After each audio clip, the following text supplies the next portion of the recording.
ગુજરાતના મંત્રીમંડળના મોટા ફેરબદલ બાદ ભાજપના યુવા નેતા હર્ષ સંઘવીએ વિધિવત મંત્રોચ્ચાર અને પૂજા અર્ચના સાથે નાયબ મુખ્યમંત્રી તરીકેનો પદભાર ગ્રહણ કર્યો।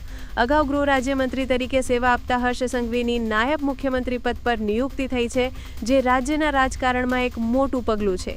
ધાર્મિક વિધિઓ સાથે ચાર્જ સંભાળવાની આ પ્રક્રિયા મુખ્યમંત્રી ભૂપેન્દ્ર પટેલના નેતૃત્વ હેઠળની પુનર્ગઠિત સરકારમાં હર્ષ સંઘવીના નવા અને મહત્વપૂર્ણ વહીવટી કાર્યોના સત્તાવાર પ્રારંભને દર્શાવે છે।